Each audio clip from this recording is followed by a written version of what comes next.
World Rugby's decision-making framework for high tackles is a step-by-step guide to distinguish between dangerous tackles that warrant a penalty, yellow card, or red card. It is a guideline applied by match officials and disciplinary personnel to ensure clear, consistent, and accurate officiating and sanctioning, and an education tool for players, coaches, media, and fans. This framework underpins World Rugby's objective of reducing the risk of head injuries by stimulating player behaviour change from high-risk tackle situations towards safer and lower tackle technique. How does it work? When considering a potential high tackle, match officials must first determine whether the tackle is a shoulder charge or high tackle. To do this, they must look at the position of the tackler's contact arm at the moment of contact with the ball carrier.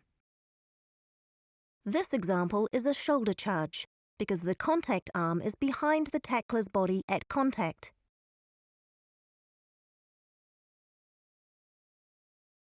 In this example, the tackler's arm is in front of his body, so it is a high tackle.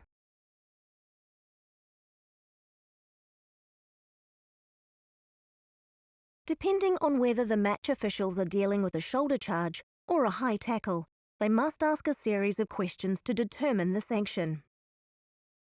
First, let's look at the example of a shoulder charge. If dealing with a shoulder charge, the first question the match officials must ask is whether there is any contact between the tackler's shoulder and the head or neck of the tackled player. In this example, there is clear head contact, recognised as per the definition for head contact. Here is an example of a shoulder charge where there is no contact to the head or neck of the ball carrier. Next, the officials must determine the degree of danger. In this example, there is a high degree of danger indicated by the tackler leaves the ground, a dominant tackle attempt, and both players at high speed. A high degree of danger without head or neck contact means the initial decision would be a yellow card. If the officials decide the degree of danger is low, the initial decision would be a penalty. In our other shoulder charge example, the degree of danger is automatically assumed to be high because there is head contact. In this situation, the initial decision would be a red card. Once an initial decision has been made, the match officials must ask whether there are any factors for or against mitigation. The following possible factors may be present, but they must be clear and obvious in order for the sanction to be reduced.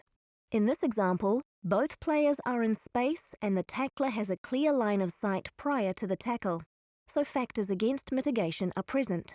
There are also no clear and obvious mitigating factors. Therefore, the final decision remains a yellow card. In this example, there are no clear and obvious mitigating factors, so the final decision remains a red card. Let's look at some more examples, this time of high tackles. The first step for the match officials is to determine whether the high contact is a shoulder charge or a high tackle, using the definition provided for a shoulder charge.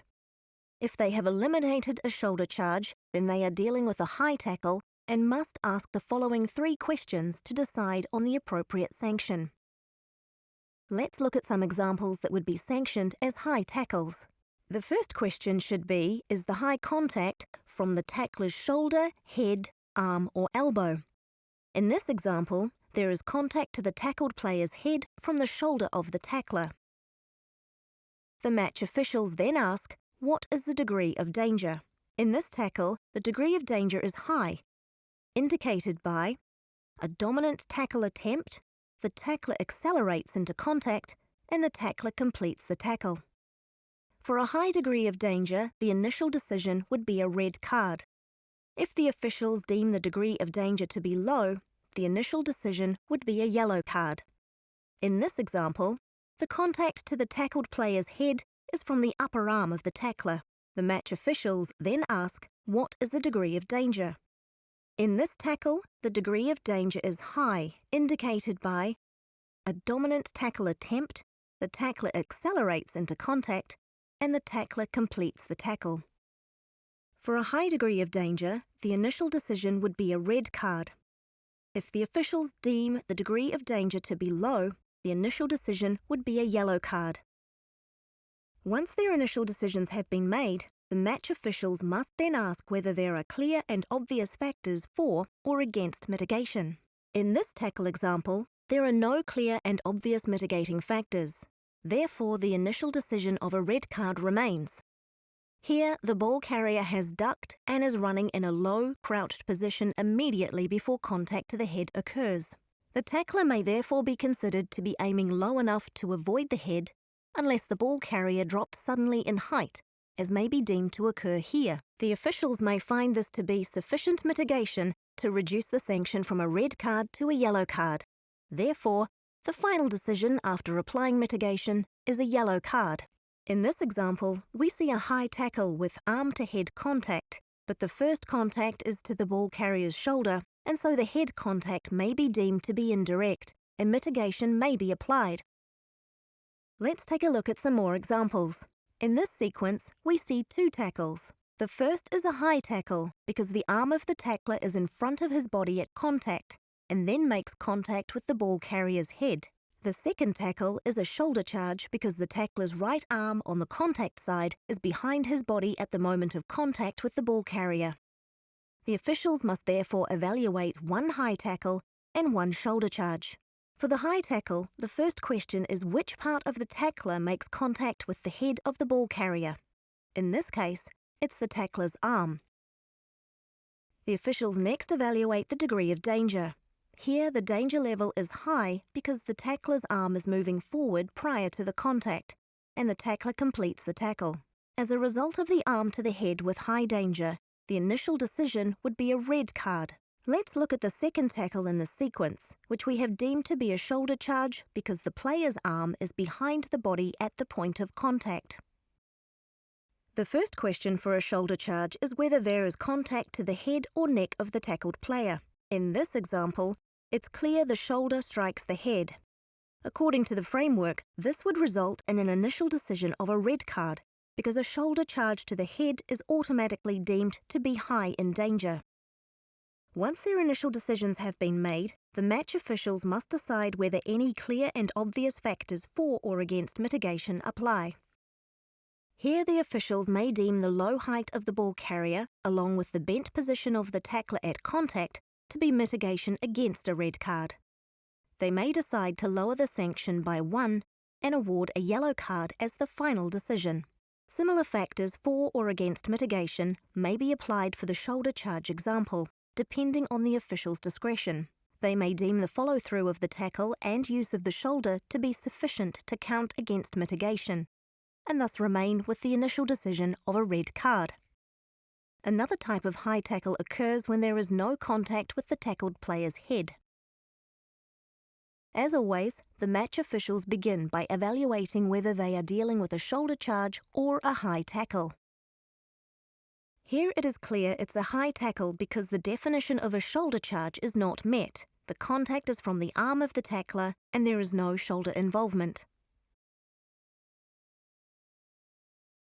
The officials now ask the 3 questions for high tackles. For question 1, the high contact is from the arm of the tackler. However, even though there is high contact, we can see there is no contact to the head or neck at any stage during the tackle. So this is a tackle that would be considered high, but without neck contact. The official's second question is whether the degree of danger is high or low.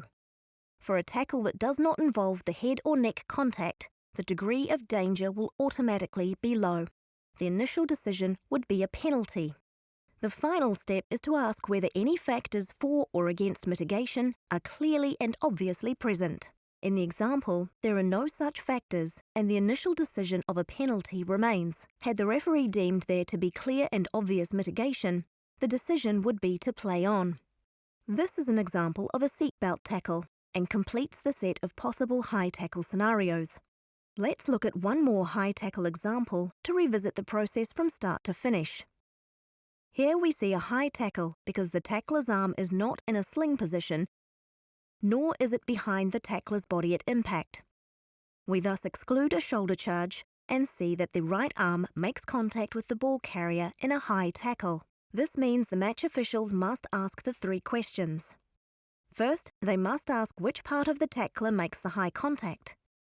Here we see the tackler's upper arm strikes the neck of the ball carrier. Second, they ask whether the degree of danger is high or low. Because the tackler is accelerating into the tackle, is attempting a dominant tackle, and completes the tackle, the degree of danger is high. Using the framework, this example of an arm-to-neck contact with a high degree of danger will result in an initial decision of a red card. The officials now assess whether there are any clear and obvious factors for or against mitigation. The body position of the ball carrier may be deemed to be a possible mitigating factor. However, this needs to be clear and obvious and also weighed against the fact that the tackler is in open space with a clear line of sight and time to make a tackle that avoids high contact. Therefore, there is insufficient reason for mitigation and the initial decision of a red card is upheld. Through thorough education and consistent on-field management, World Rugby hopes that player and coach culture will change, having a positive impact on injury prevention.